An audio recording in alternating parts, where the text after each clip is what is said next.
Bienvenue dans ce nouvel épisode de La Voix du M'en-foutisme, le podcast qui invite à la souveraineté intérieure de chacun. Tous les 15 jours, nous plongeons dans les eaux tumultueuses de l'exploration de soi. Humour, réflexion, liberté de penser et de dire sont les maîtres mots de ce podcast. Je m'appelle Christelle Charlier et ici je remets en question les dogmes de la conformité qui nous poussent à faire ce qu'on nous dit de faire, tels des moutons, pour découvrir notre propre chemin, notre propre voie individuelle, porteuse de changement. Ensemble, nous questionnons nos croyances, nos actions et notre vision du monde pour créer un avenir meilleur, rempli de sens et d'innovation pour tous, planète comprise. Aujourd'hui, nous allons parler de foi en soi. Ici, rien d'ésotérique ou de religieux, mais plutôt de spirituel. Car développer la foi en soi demande d'être conscient d'avoir un potentiel infini qui résout facilement les problèmes et permet de créer ce dont nous avons besoin au moment opportun. Pour le comprendre, il faut arrêter de vivre dans une casserole pour regarder la réalité en face.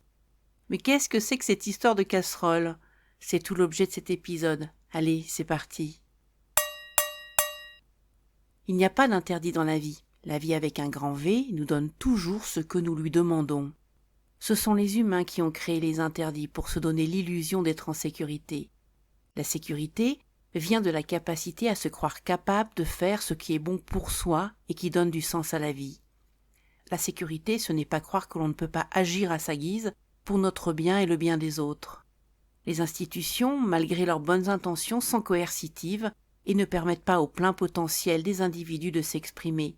Contraints en permanence, les humains se sentent enfermés sans trop savoir pourquoi et finissent par développer des comportements aigris nourris par la frustration. Mais comme nous sommes éduqués à fonctionner sur ce modèle, il nous est quasi impossible de le remettre en cause. Il nous apparaît donc comme normal. Pour vous donner une idée, imaginez une grenouille dans une casserole d'eau froide et que l'on met sur le feu. La grenouille va s'adapter au fur et à mesure que la température augmente. Elle va progressivement se sentir gênée. Mais comme c'est graduel et que l'esprit possède la fantastique capacité à s'adapter, elle va compenser.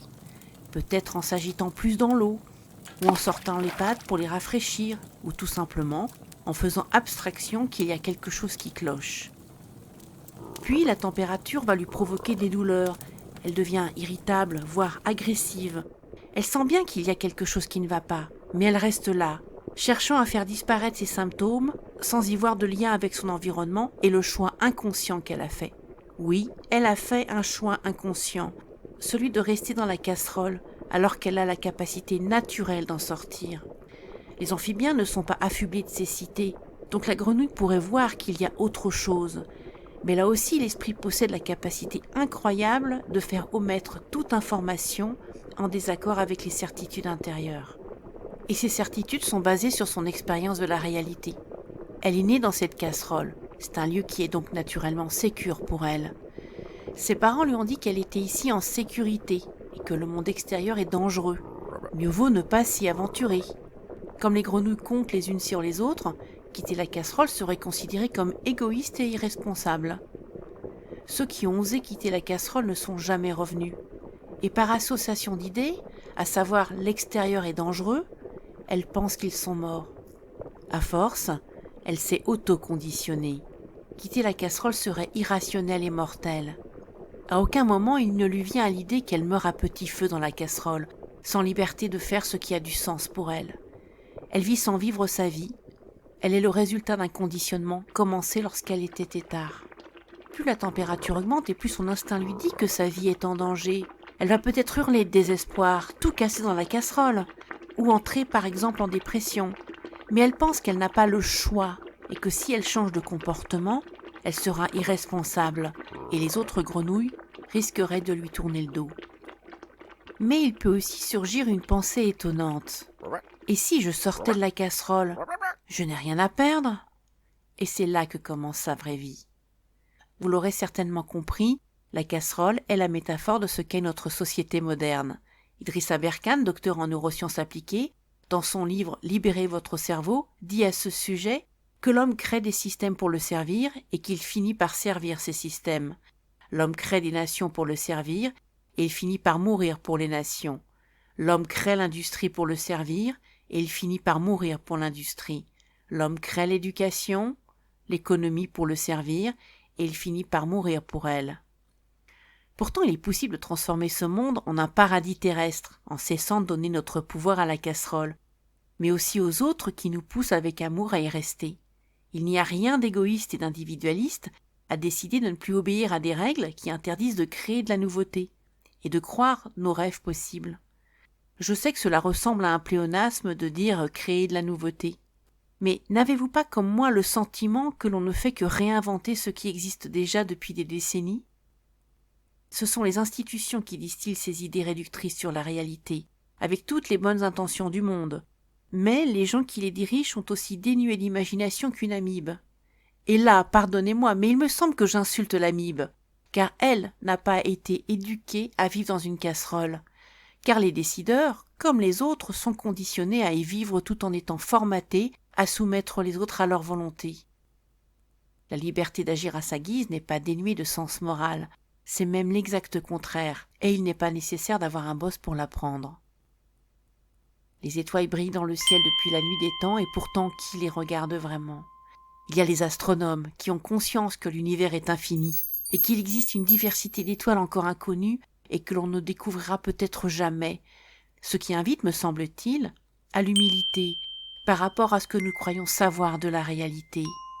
Nous devons réapprendre, comme l'ont fait les astronomes, à voir que le monde n'est pas fini, il est incommensurablement gigantesque, et nous n'en comprenons qu'une infime partie.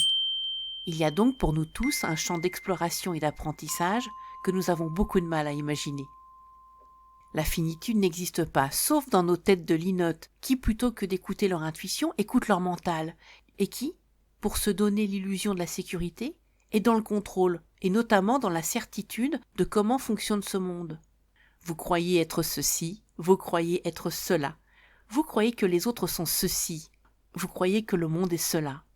Alors comment pourriez-vous voir que vous êtes autre chose et que vous pouvez devenir encore autre chose ? Notre relation au monde dépend de notre relation à nous-mêmes. Ouvrir notre esprit, notre être, est la clé d'une meilleure compréhension de celui-ci. Sinon, comment le changer en un jardin d'abondance quand nous pensons que les ressources qui le constituent sont finies ?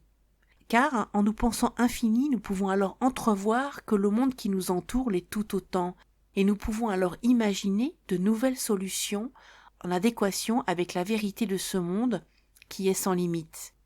Ce penser infini n'est pas un vœu pieux, c'est la nature véritable de notre être, et pour y accéder, il faut accepter un changement profond de paradigme, qui aura pour conséquence de se libérer de tout ce qui entrave la vue de la réalité, comme les conditionnements quels qu'ils soient, les souffrances vécues comme les maltraitances enfantines, ou encore ce que nos métiers nous apprennent de la réalité et nous font la détourner.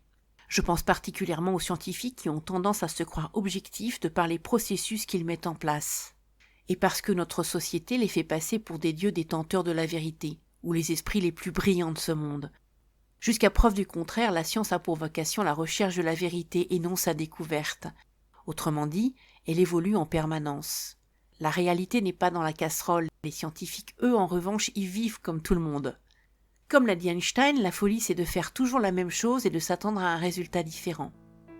Alors il est temps de sortir de la casserole en ayant foi en nous-mêmes pour découvrir l'infinitude de la vie avec un grand V et tout ce qu'elle a à nous offrir. L'enjeu majeur est de prendre conscience qu'il n'y a pas de sécurité dans la casserole, car elle nous invite à ne pas déployer notre potentiel infini. Elle laisse penser que la technologie et la science sont les seuls moyens d'évolution de l'humanité et sa survie. Elle a raison, à partir du moment où enchaîner, cela paraît comme l'unique option raisonnable à notre sécurité. Mais si on sort de la casserole, on découvre alors que c'est une illusion. Car en chacun de nous, il y a les réponses aux problèmes que nous rencontrons. Et ces réponses ont toujours été là.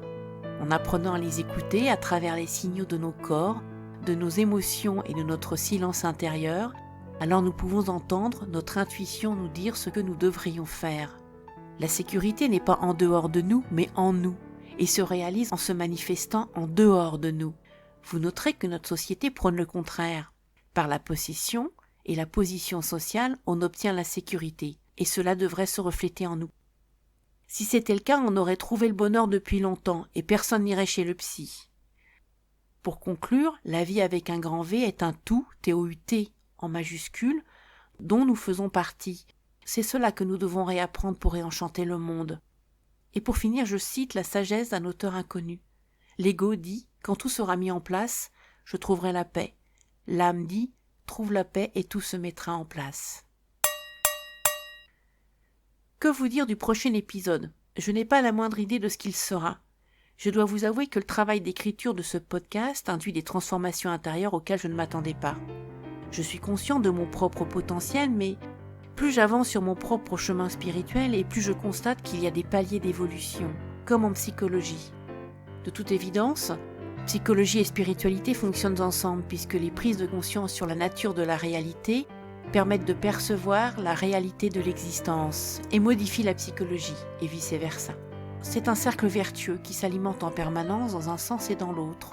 Mais pour en revenir à nos moutons, pour m'enfoncer encore plus profondément dans l'acceptation de mon propre potentiel, je dois accepter de ne plus avoir de visibilité sur mes futurs écrits, en tout cas provisoirement, pour me permettre de comprendre quelque chose que je suis bien incapable de vous décrire pour le moment.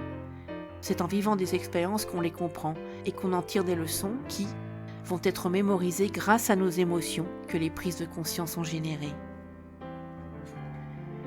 Si vous avez aimé ce nouvel épisode du podcast La Voix du Manfoutisme, pensez à vous abonner sur SoundCloud ou YouTube pour être informé des nouvelles parutions.